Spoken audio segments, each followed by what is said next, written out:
Yeah. Go and try your luck. Test me in the game, we let it rain. Please don't start us up. Got that black and white, that yang and yang. Mr. Officer, please don't search us, we don't got a thing. Tell her park it up. Then that be poking out them jeans up and sparking up. Like the fireworks, I keep the flame. Heard you barking up. It's the wrong tree, I got the strings. Yeah, I'm charging up. They can't keep up, got them looking drained. Now they walking up. Trying to put the face to the name. Pull up. Yes, sir. Yes, sir. Yes, sir. Ladies and gentlemen, thank you once again for tuning in to another episode of the GOW, the Generation of Wrestling Podcast. As always, it's yours truly, the franchise, aka the showstopper, better known as the GOW's resident tribal chief. And with me, as always, I got my tag team partner, my brother, my family. He is the flash in the room, Mr. 1, 2, 3. Pin that ass down, K Breezy, aka EC's resident Isaac Hayes, King Tuco. Bro, what's good? Man, what's good, man? It's right now, man. We got these two ladies throwing these bows at each other in this last woman standing match. We got Becky Lynch going up against that beast of Nia Jax that she is, man. But bro, other than that, man, what's good, man? What it do? What's good with the people? Hey, man, I must say, first of all, Nia Jax with the natural hair. Yeah, you said she's a beast, but she's also a beauty. Yeah, Nia looking good. Stacked and racked, baby. Let's go. Stacked and racked. Yes, sir. Yes, sir. Yes, sir. I love me a Samoan. Yeah. All right, but with that being said, if I get me into some trouble, hey, bro, we are here for the Monday night block party. We gonna no sell that. We here on the Monday night block party. We here talking about yeah. No sell Rollins up to duty, baby. Let's roll. Let's roll. Yes, sir. Yes, sir. But hey, man, look. You know, before we got on the air, man, you know, we kind of talked for a little bit, man. We chit-chatted, and I said, you know, the first hour and a half of the show, which has been commonplace for quite a bit of Monday Night Raws. I mean, it's a 3-hour show, right? Commercial. So, you know, things are destined to drag from time to time. But I will say this, you know, when The Rock came out on Friday, and he did his little back and forth and his heel face, it was kind of hard to keep up. The one thing that was not hard to keep up with and acknowledge was the fact that The Rock talked about Cody Rhodes' mother. And that's when he made it personal, because it went from entertaining to personal. You know, talk about a man's mother. Man. And then he talked about how he was going to beat him like a dog in front of his mother with the belt with his blood on it and give it to said mother. Then quoted your own song from Moana and had the nerve to tell his mother, "You're welcome." With that being said, we got Cody Rhodes coming out today. And normally Cody Rhodes is very tongue-in-cheek, baby face, blah, blah, blah, blah, blah, bland-ass Mayo Cody. But today, Cody felt like adding a little bit of spice to his sauce. He said my boy had little dick energy. My boy said he was nothing but a little bitch. My boy came out firing on all cylinders, but it didn't feel forced. It didn't feel forced. I feel like Cody came out. He hit right to the point. He said what he needed to say. And he added his own little flares to the situation. I feel like, you know, we didn't get that turn the other cheek Cody today. There was a lot of people who liked the segment. There was a lot of people who still feel like The Rock about to burn that ass to smithereens. What are your thoughts, man? Did you like the segment? Did it do anything for you? See, for me, it did and it didn't. It didn't because this has been the formula for the past months, not weeks, months with these guys. There hasn't been much other than a slap here, talking shit, slap, talking shit.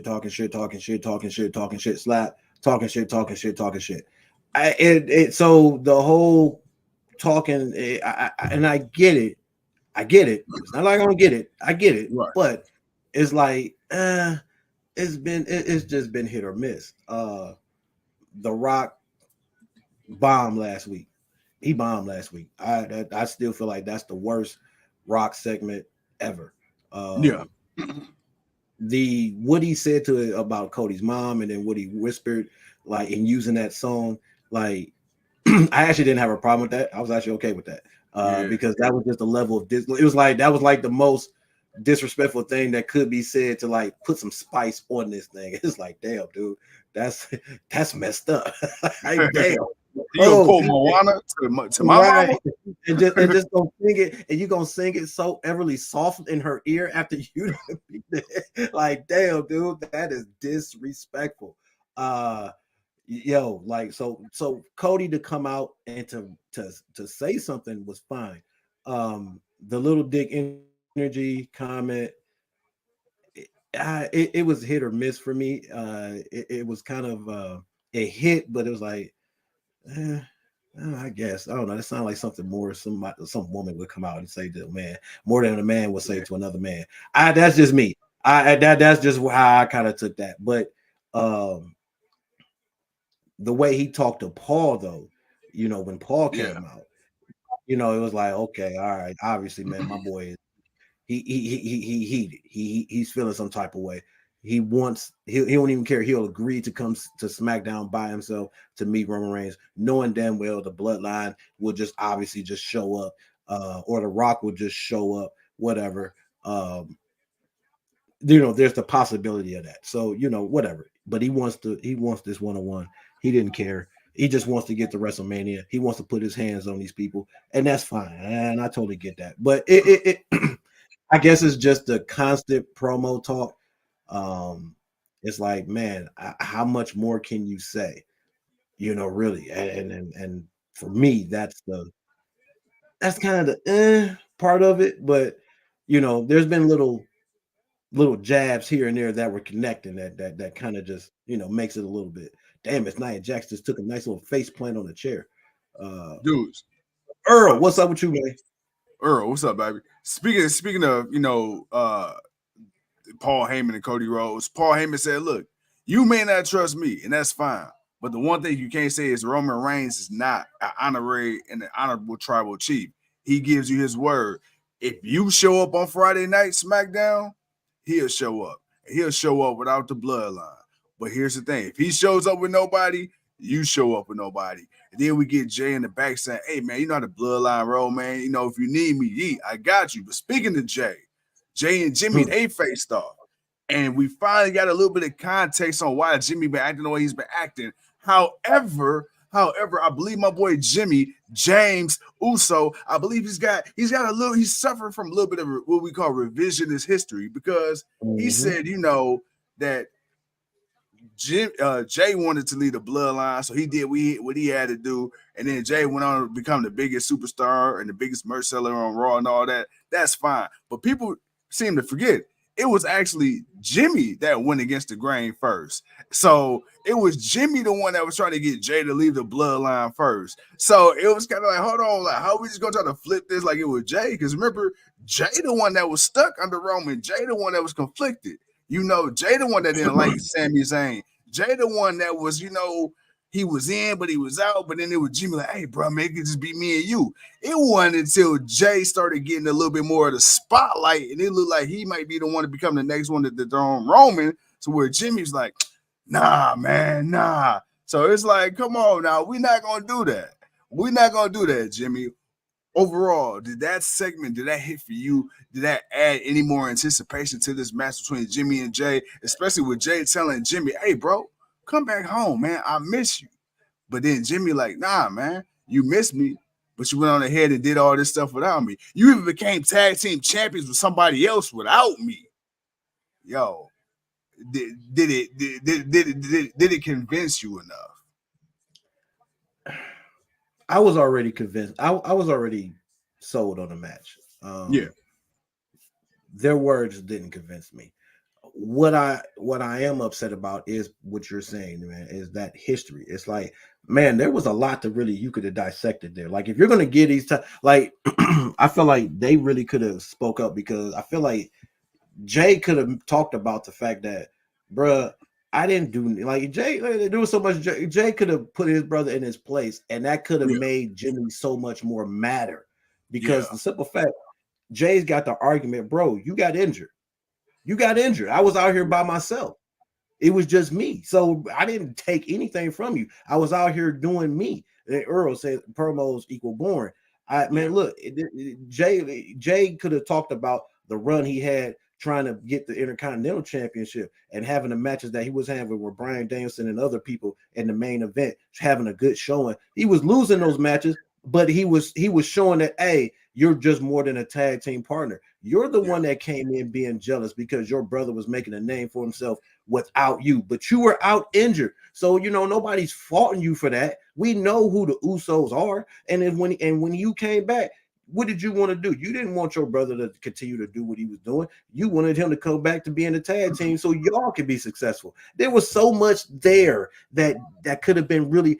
If this is a brother versus brother, this is a brother versus brother. This isn't Drew versus Seth. This isn't something else. This is a brother versus brother. You could have hit so hard with these, like, there's so much back and forth that they could have went with, and Jay would have been more right, and that's fine. You want Jay to look right because Jay is right. Jay ain't in the wrong. He could have talked about all that stuff with the bloodline. They could have went so far back and forth. You had Solo. There's so much that they could have said. If you were gonna do that, that would have been the moment to do it, man. Brett and Owen had that. The Hardys had that. They missed out with that with the Usos, man. They needed to say more. Jay needed to say more, and he should have. No, you know what? And now that I think about it, you know, I was listening, just kind of, you know, going back in my brain and, you know, envisioning this whole thing from the very beginning as he was talking. Right, bro. It's funny because Jimmy talks about how Jay left him, how Jay went on to do this, that, and the third. Don't it sound like his exact same problem he's got now is what Jay had his whole career? Hey, man, you know, every time we go somewhere, people asking, which Uso is you? Which brother is you? You know, back in high school, you was the funny one. You was the prom king. You had all the girls. I was always little brother. I was trying to be like you. And then the funny thing is, Jimmy had no problem. When it was little brother trying to be like big brother, had no issue. Go back to that whole segment when it was them and Paul Heyman and Roman Reigns. And then Roman Reigns was like, hey, man, even your own brother don't think you can do it. Jimmy been relying on Jay, relying on him their whole life. And then guess what? Little brother become more popular than the big brother. You know what I'm saying? It's like the Trick Mello effect. You know, Carmelo Hayes was cool when Trick was in the back, when Mello was on top. Oh, guess what, man? That flame get a little light, and that boy Trick come out, man, and look, you know, his star started to shine a little bit. Now you starting to see the real you. Jimmy, you talking all this shit about your brother becoming a big star, bro. This has only been for the last 2 years. You've been the more popular Uso since y'all came into WWE. You don't want to got the reality show with the beautiful woman, with the beautiful wife on TV right now and everything like that. You was always number one. And let's not forget, you the one that came back to WWE and got your ass choked out trying to save your brother, talking about you nobody's bitch, and now you the number one bitch, the number one side bitch. So come on now, come on, bro. Like, yo, they really could have went in. I do agree with you. They really could have went. And you know, I wish they would have talked about the childhood. Like, this is some stuff like, hey, man, you know, ever since we was kids, blah, blah, blah, blah, blah. Like, they really could have got into it, dude. And the thing about that is, you could have did that over the next couple of weeks. You could have won. Like, today's promo could have been more about what's been going on in the last couple of years. And then when next week, or when you got to SmackDown, or when you got to next week's Raw, then you could have hit more on the family side. You could have, in 2 weeks, you could have did 2 great promos between 2 brothers that would have been so personal that it's like, damn, man, this is like, we got to feel the personal in it. I don't feel the personal in it. I see and I feel the entertainment of it, the entertainment aspect of, oh, we're gonna put Jimmy Uso versus his brother Jay Uso. It's not the buildup that you had out of it is the buildup, because if you go back to Owen Hart and Bret Hart and the way that went, man, dude, that had parents in the crowd crying because you're watching one child beat the holy shit out of the other child, and the other child is cussing your parents out. Like, bro, there was so much depth to those stories.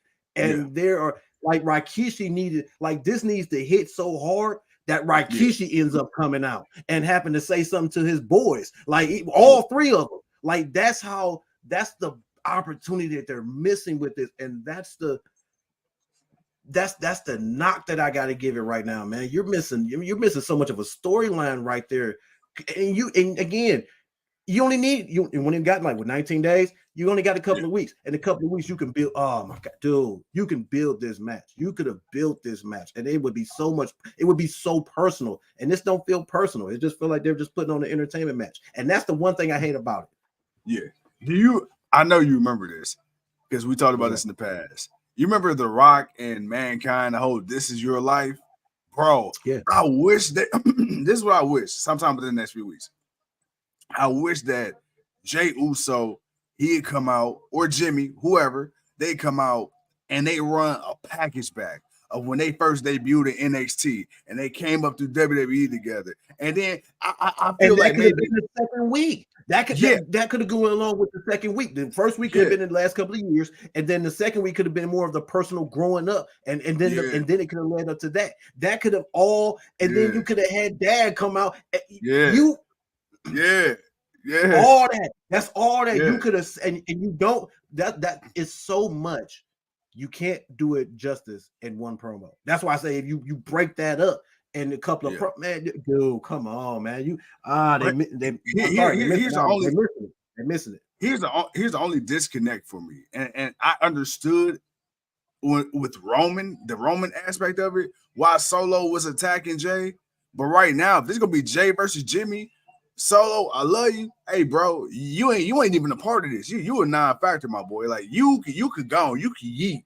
This is between Jimmy and Jay right now. So that's the only thing I kind of don't like about this storyline. I feel like, bro, like Solo, you ain't needed for this part of it. Like right now, this need to be brother versus brother.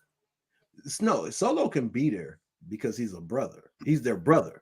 He can be there. He just don't. But he should just stand off in the back because just like you're the younger brother. So these are the two. These are my two twin older brothers. Obviously, man, this is I'm with you, Jimmy, but I'm just gonna step back. When it pops off, I'll interfere. But for the time being, damn.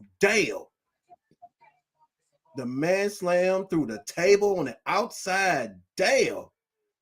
Yeah. Bro, I ain't gonna lie, bro. Nia been working her ass off since she came back, brother. That was a nice bump. That was a nice bump. She took that shit right in the middle of the table. What's up, Clyde? She got up. She got up and she fell right back down. Yeah. Oh, she took that one. She did. Right there on the table. That's what I'm saying. She did the damn thing. I want to hear these ladies ain't put it on the line, boy. God damn. Come on. God damn. That's a nice spot. Becky said, who y'all playing with right now? And we still got to hear from Cody. It's 10:58. What the hell?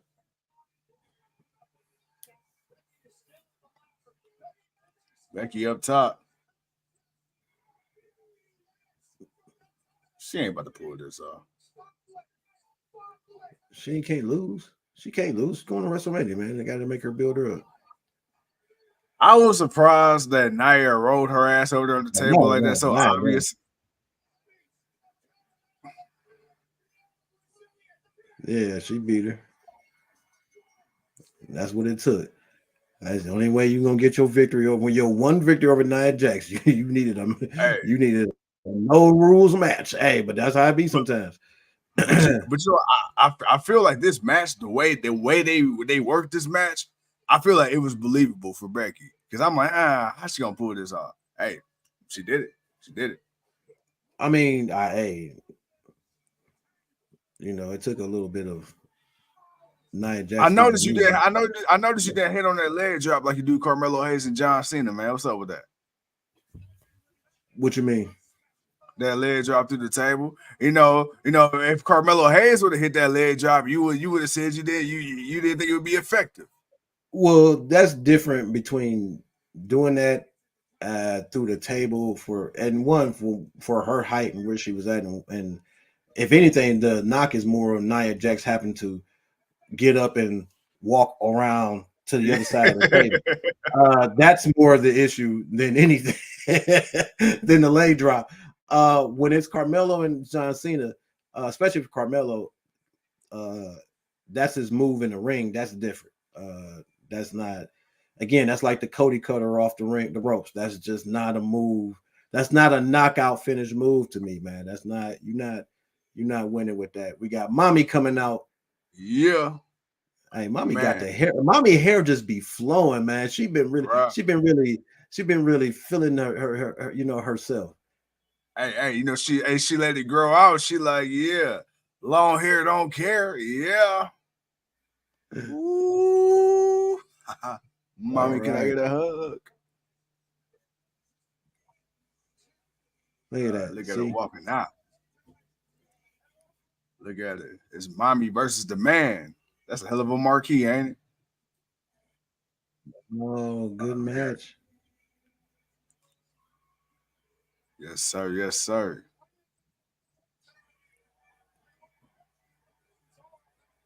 The red and black. We got the red hair versus the black hair. That's the end of the show. Now Cody ain't coming off. That's it. It's going off with them two standing in the ring. Face off. WrestleMania. This is the type of level of but this is what they need for Becky and Io. They're not, and they don't get this, and they don't get that, and that's sad. And she's the Royal Rumble winner. That's the sad part. Becky ain't even the Royal Rumble winner, and she's getting, and her matches to me is more important than But that's what I'm saying. Like Io and Bayley, it feel like an afterthought. Like I feel like, and I hate to feel like this, dude. I hate it because I know they're gonna probably put on a hell of a show. I feel like it almost don't matter if Bayley wins or lose. Like that's how insignificant they made that title feel in this match feel. I feel like if Io beat Bayley, all right, whatever. Damn, I wanted Bayley to win, but I feel like Bayley beat Io, like okay. Like I don't know, maybe it'll be different the night of, but right now, bro, it just feel like another match on the card. Nah, it's I don't know. The night of it was.